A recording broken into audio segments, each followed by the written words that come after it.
Back with another one. What's happening? This is 83 Finance. We're a financial literacy company. Hey, we on the road to financial freedom. That's the name of the show. That's the name of the game. This is episode 5, man. In this episode, I'm going to teach you about credit. I'm going to teach you about credit. What is credit? Not the secrets, but the algorithms and stuff, kind of how it works. I'm going to teach you everything you need to know. I can't teach you everything about credit because I don't know everything about credit. But after this video, if you didn't know anything about credit, I guarantee you that you're going to learn something. I guarantee it.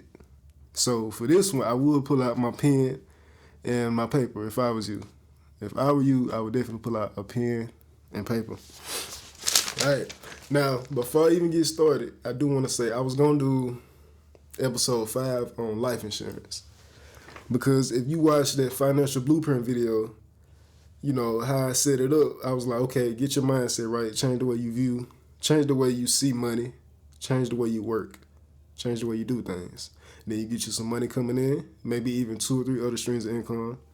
And then you learn to budget, keep up with your money, keep track of it. And then you save an emergency fund, and then you get a life insurance policy. And then you will start working on your credit. That's how that's my blueprint. That's how I do stuff. I'm not saying I came up with it, but that's just how I did it. I just sat down one day, I said, man, this is how I'm going to do it. That's how I did it. So I wanted to do life insurance for this video, but I really wanted to give y'all something juicy. So to keep y'all on that hook. So we're going to do credit before I start with life insurance. Now, let's get into it, man. I didn't talk too much. All right, so credit. What is credit, right? And what's the purpose of it? So credit, you got credit and then you got credit score. Credit is something that a lender gives you. Okay, we're going to give you this money on credit, you know what I'm saying? But we're going to talk about credit score. You know what I'm saying? What is a credit score? What's the purpose of it? So a credit score is a measure of worthiness that lenders use to determine if they're going to give you a loan or not.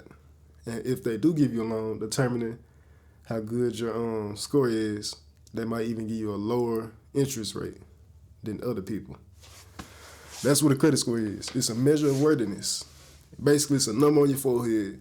When you go try to get a loan, they're going to look at your number and be like, okay, either because you got poor, fair, good, very good, and then you have exceptional.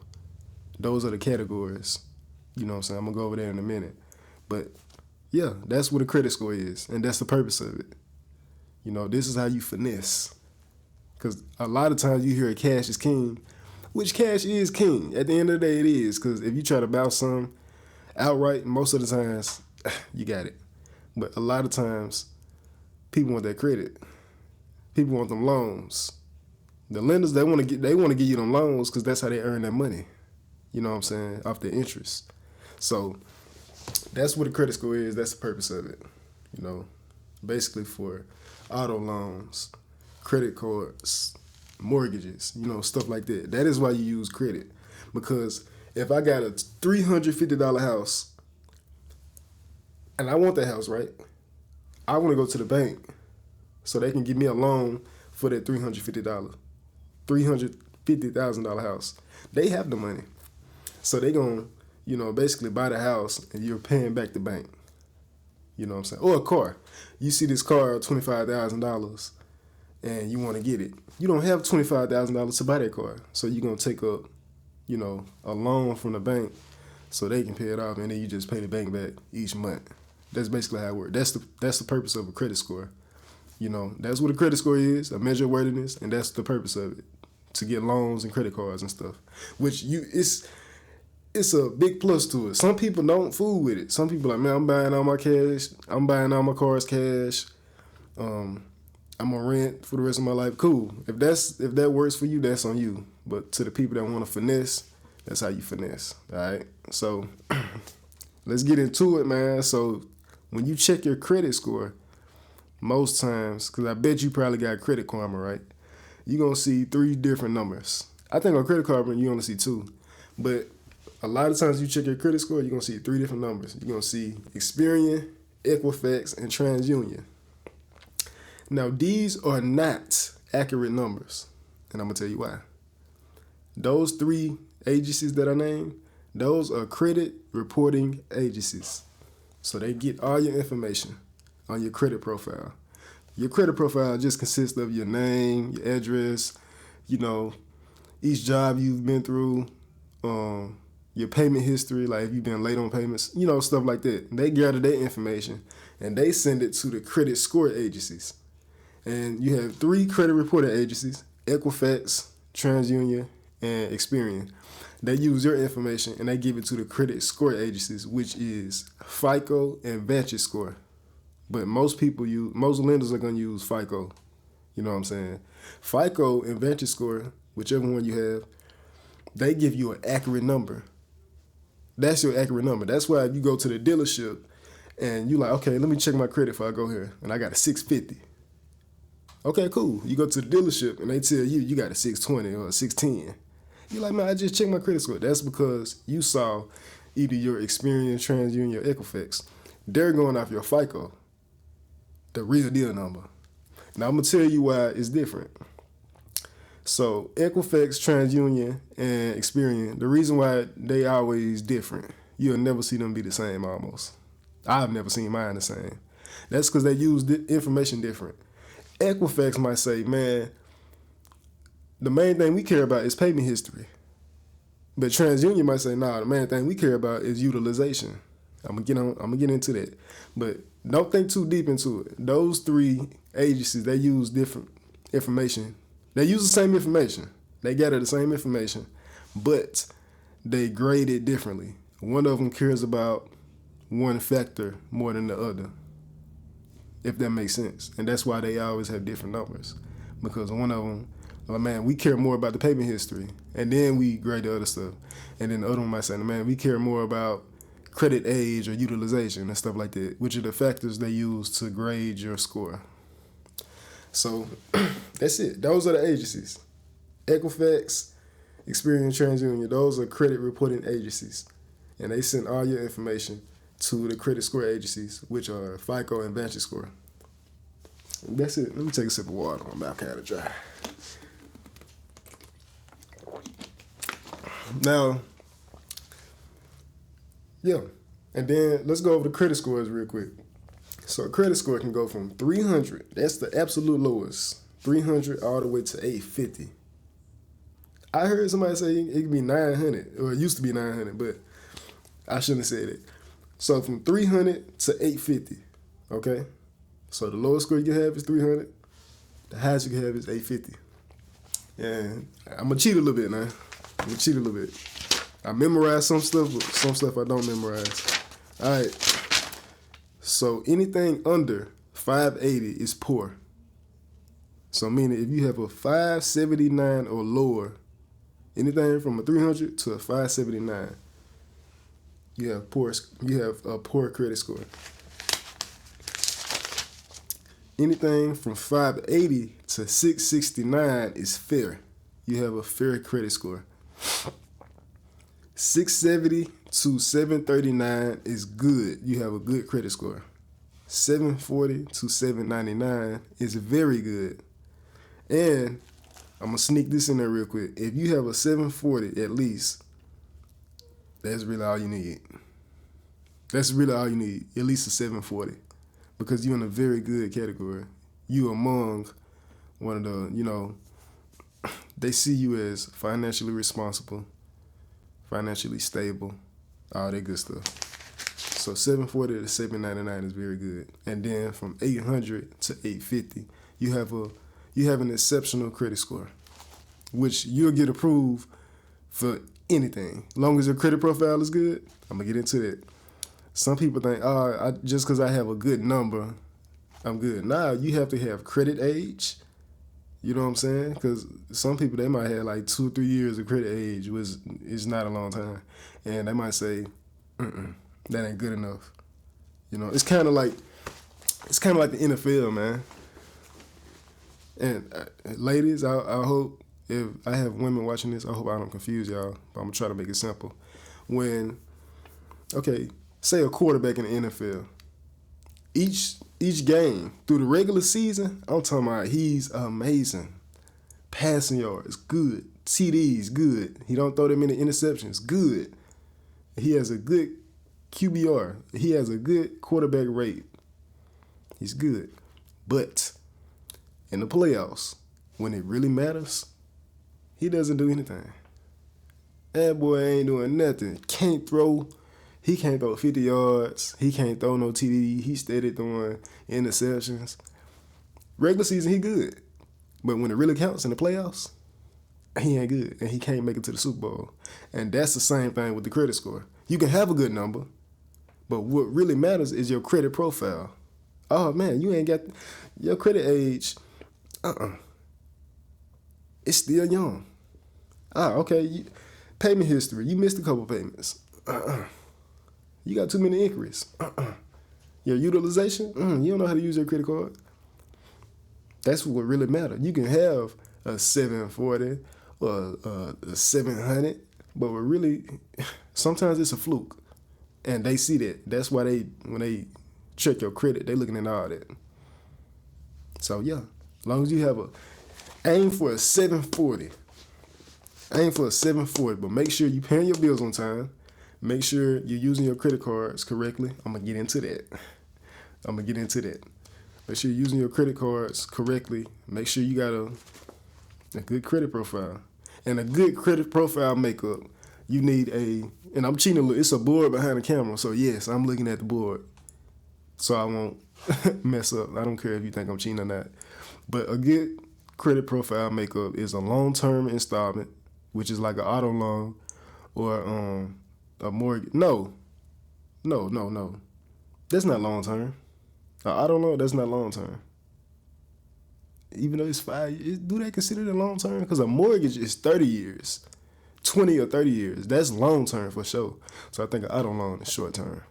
Yeah, so you need a short-term installment, you need a long-term installment, and you need at least 2 credit cards. You need it on your credit profile. And then after you finesse all those, say you got the mortgage, you pay your bill on time. You got your auto loan, you paying your bills on time. And then you got your 2 credit cards. You paying your bill on time, and you know how to use your utilization. That's all you need. And that's all you need, if we're being honest. And that should boost your score up. And your score, you can check it every day. It doesn't move that fast. You got to check it every couple months. Every 3 to 4 months or something like that. That's how your credit moves. That's how your number moves. So building credit, it does take a little time, but with the correct actions financially, you should be good. Now, let's talk about the credit score percentage. What is your number made up of? We got to dry mouth like a mug. So, I can do this without looking at that.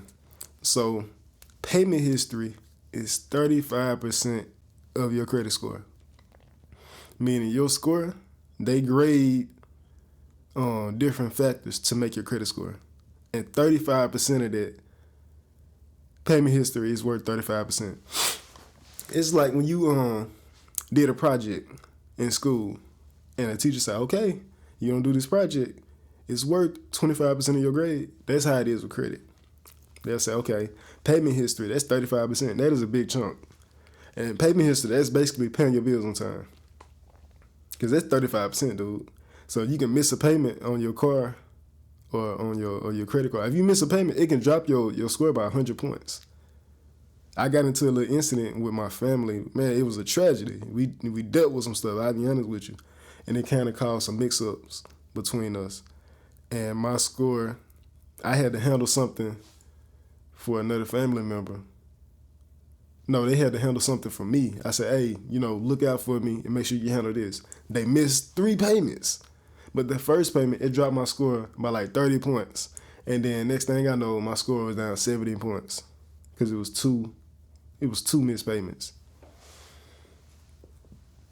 So yeah, payment history is a big chunk.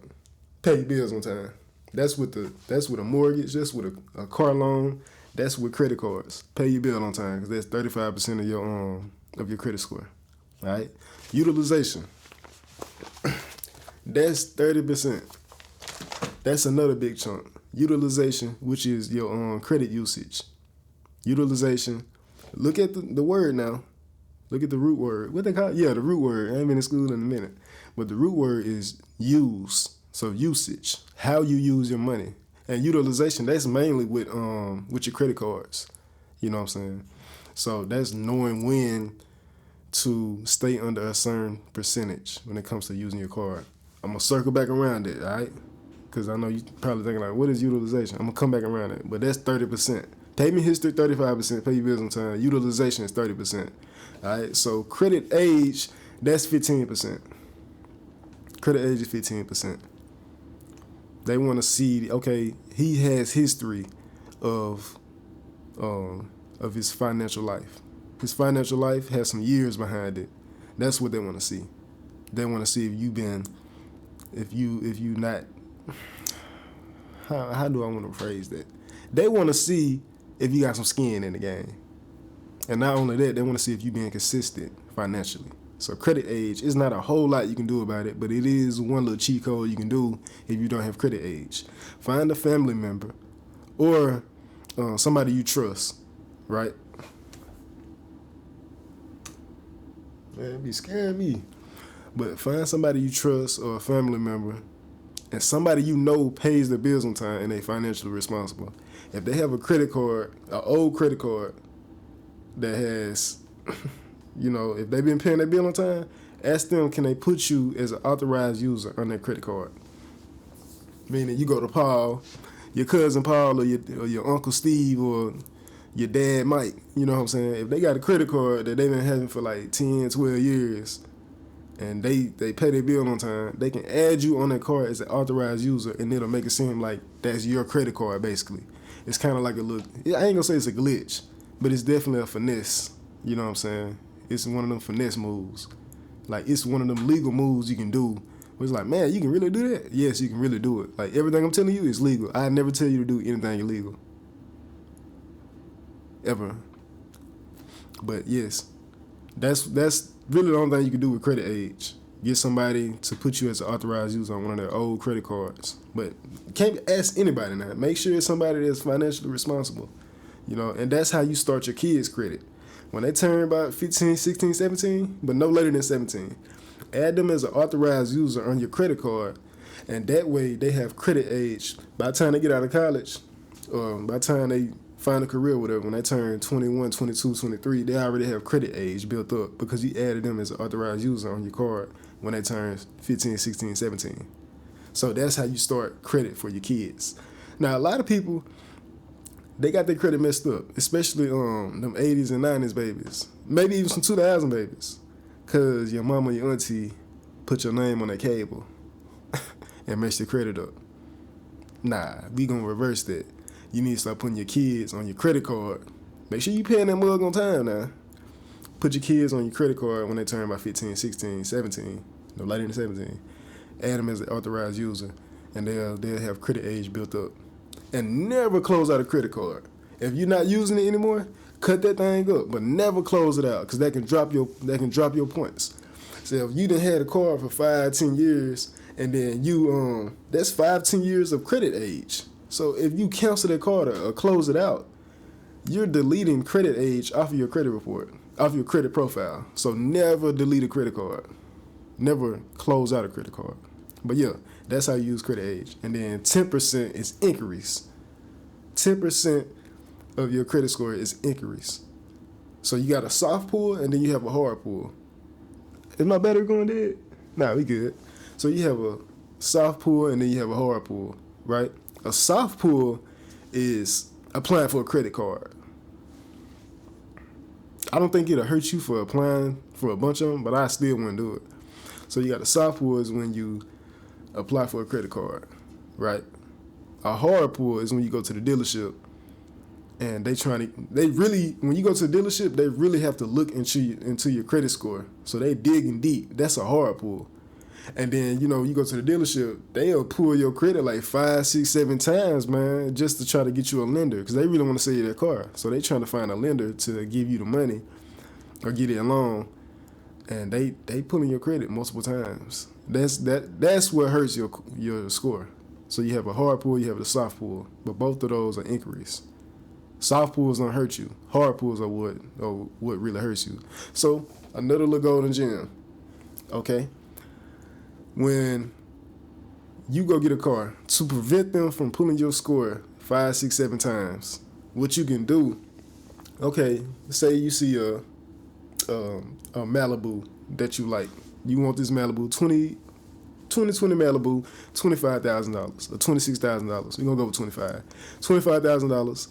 Instead of going into the dealership and having them try to get a lender for you, go to a bank, preferably one you already have a relationship with, i.e., one that you already have a bank account with, and try to get a loan from them. You go to the bank, and you say, oh, I got this car that I like, I want to get it. I want to get a auto loan from y'all. It's $25,000. And you get approved for the loan. You take that to the dealership. Be like, hey, I like that car y'all got out there. I see that it's $25,670. I went to Wells Fargo. I went to Trustmark, and they approved me for the loan. So let's go and get this show on the road. Yeah. And that's the broad version of it. I'm pretty sure there's more details, but that's basically what you can do to prevent them from pulling your score like that. The dealership, because they'll do it. They'll definitely do it. So, and I haven't done it yet. I've had my car for a minute, but next time I do get a car, that's the process. That's the steps I'm going to take. I'm definitely going to the bank to get the loan directly. I'm going directly to the bank instead of through the dealership. That's the route that I'm going to take. But somebody put me on that like 2-3 years ago. So, and then you have credit mix, 10%. Credit mix is what I was talking about earlier about having a long-term installment, which is a long-term loan, a short-term installment, and then 2 or 3 credit cards. When they see that you have different things on your credit profile, it makes them look at you like, okay, you're financially literate, you're financially responsible, and you're financially stable. You have some type of financial literacy if you got this, and that looks good to the lenders. That's why I say don't fake it. Actually do this stuff. When you have a 740, make sure you have the things to back you up for that 740. Like, oh man, he got an auto loan, he got a mortgage on there, he got 2 or 3 credit cards. Okay, yeah, he good. This number is not a fluke. Like, yeah, that's basically what it is. He basically good. So, yeah. And what else? Utilization. I'm gonna go over this. I'm gonna close the video with this. Man, it's a long video. I talk too much. But utilization. Let's go with utilization real quick. So you have a credit card, right? You're gonna come up with a scenario. Let's say your credit card has a $1,000 limit. Okay, $1,000 limit, meaning you can't spend over that. They're gonna give you $1,000 a month, and the due date is on the 10th. So every 10th, the 10th of every month, you have to pay off whatever you paid on that credit card. I'm gonna sneak this in there. Do not spend what you cannot afford to pay back, because these credit cards, they charging you like 25% interest. That's high. So if you don't pay them back on the due date, whatever you didn't pay back, they're gonna charge you 25%, and that's how people get in credit card debt. So don't spend what you don't have, ever. If I was you. So yeah, you got a $1,000 limit on this credit card, and you have to pay it off. The due date is on the 10th of every month. Okay, cool. Let's say you spend $800, right? Or $900. You can spend the whole $1,000 if you can pay it back. And then you pay it off on the 10th. 8 days after the due date, you have the statement date. And this is what lenders look at to look at your usage on their credit card. Just those 8 days, not any other time, just those 8 days after the due date. They look at it and say, okay, for them 8 days, you didn't spend over 10% of your credit limit. And that's how you get your utilization boosted up. Remember, it's 30% of your credit score, utilization is. So 8 days after your due date, don't use over 10% of your credit limit. So if you have a credit limit of $1,000, you can't spend over $100 for 8 days, just those 8 days. So they can look at it and be like, oh yeah, he got low usage. He's not too dependent on his credit card. That's how it is. You know what I'm saying? So, and that's how you want to play the system with the card. All this stuff is a game. All this stuff is a game, man. I promise. It's a game. It's serious, but it's a game. You got some people on the outside of the stadium. You got some people on the inside. You got some people in the nosebleeds. You got some people sitting right beside the court or the field, and then you got some people that's actually on the court or the field playing the game. You have to determine which one you are. All this stuff is a game, man. All this stuff is a game. You just got to get the ball in your hand. That's it. You know, they're using algorithms and stuff like that with the credit card to determine your credit score. It's a game. You just got to, and the information is not hidden anymore, man. You just got to get into it, man. For real, get into it. Let's get it. This stuff is not hard. This stuff don't be as hard as we make it seem sometimes. But yeah, that's credit, man. That is a credit score. That's the purpose. That's how it works. You know what I'm saying? So if you didn't know anything about credit, come on. You can't tell me you didn't learn nothing after this video. After 26 minutes of me talking, running my mouth. But yeah, so that's it, man. I definitely hope you learned something. I hope I ain't just talk for no reason. I hope you ain't waste 25, 26 minutes of your life watching this video. So we're on the road to financial freedom, man. I told y'all the next one was going to be good. The next one going to be good as well. Every one of them going to be good. But yeah, that's what a credit score is, and that's the purpose of it. So, you know, use that to the best of your knowledge. I'm not a financial advisor. I'm not advising you to do anything. I'm just sharing information with you. However, wherever you get your information from, always do your own due diligence. No matter who you get it from, I always know what you get into. All right? So that's it, man. This is episode 5, and I'll see you next week with episode 6. So appreciate you, man, and stay blessed.